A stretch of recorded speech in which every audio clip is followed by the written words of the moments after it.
नमस्कार, कैसे हैं आप लोग। तो चलिए आज फिर से हम छोटी छोटी मगर मोटी बातों में बहुत सारे ज्ञान का भंडार लेकर आए हैं। तो चलिए स्टार्ट करते हैं। तो आज हम किसके बारे में जानेंगे? आज हम जानेंगे एक नए ग्रंथ के बारे में जिसका नाम है the modern vernacular literature of northern Hindustan. अब इस ग्रंथ की रचना किसने की थी? इस ग्रंथ को रचा किसने था? जॉर्ज ग्रियर्सन ने रचा था इस ग्रंथ को, और इस ग्रंथ को अंग्रेजी भाषा में रचा था। अंग्रेजी भाषा में इस ग्रंथ की रचना की थी जॉर्ज ग्रियर्सन ने। अब देखिए, इस ग्रंथ को काल क्रमानुसार पद्धति में रचा गया था। देखिए, काल क्रमानुसार पद्धति वह होती है जब समय के अनुसार रचा जाता है।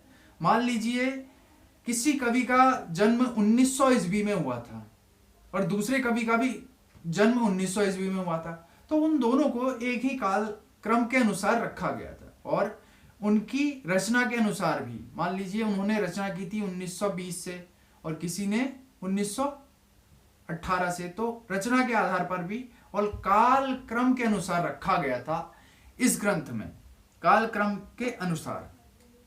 तो अब जानेंगे हम इसके बारे में अगली जानकारी जो महत्वपूर्ण है।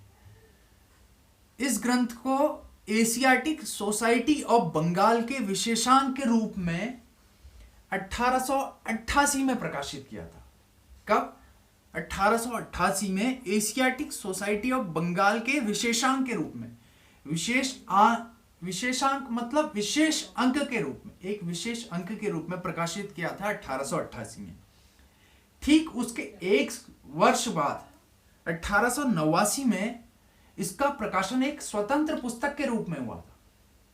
अब यहां पर 2 वर्ष दिए हुए हैं, तो परीक्षा में 2 वर्ष नहीं आते हैं। अगर दोनों के दोनों वर्ष दे रखे हैं उसने, तो दोनों के दोनों ही वर्ष सही माने जाएंगे।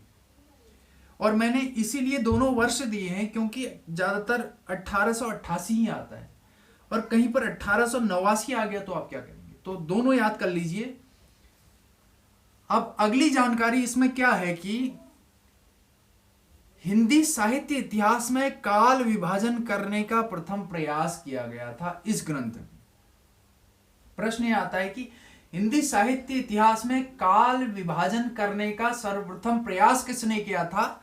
जॉर्ज ग्रियर्सन ने। और कितने भागों में बांटा था इस ग्रंथ को? 11 अध्यायों में या 11 भागों में विभक्त किया था इस ग्रंथ को।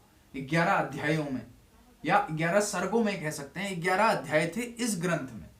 The modern vernacular literature of northern Hindustan में 11 ग्रंथ थे और 11 ग्रंथ में 952 कवियों को लिखा गया था। 11 अध्याय में इस ग्रंथ में 952 कवियों को रखा गया था और 952 कवि जो थे वो संपूर्ण कवि हिंदी के थे। ना ही उसमें संस्कृत के कवि रखे गए थे, ना ही उसमें उर्दू के कवि रखे गए थे, उसमें हिंदी के कवि रखे गए थे। इसीलिए सच्चे अर्थों में हिंदी साहित्य का प्रथम इतिहास ग्रंथ कहा था शुक्ल जी ने इसे। शुक्ल जी ने इसे क्या कहा था? सच्चे अर्थों में हिंदी साहित्य का प्रथम इतिहास ग्रंथ कह दिया था रामचंद्र शुक्ल जी ने। और इसके बारे में जानने वाली महत्वपूर्ण बात यह है कि यह तो ग्रंथ रचा गया था अंग्रेजी भाषा में। अब इसका हिंदी अनुवाद किसने किया था? किशोरीलाल गुप्त ने। हिंदी अनुवाद किशोरीलाल गुप्त ने कब किया था? 1957 में। और किस नाम से किया था? हिंदी साहित्य का प्रथम इतिहास नाम से।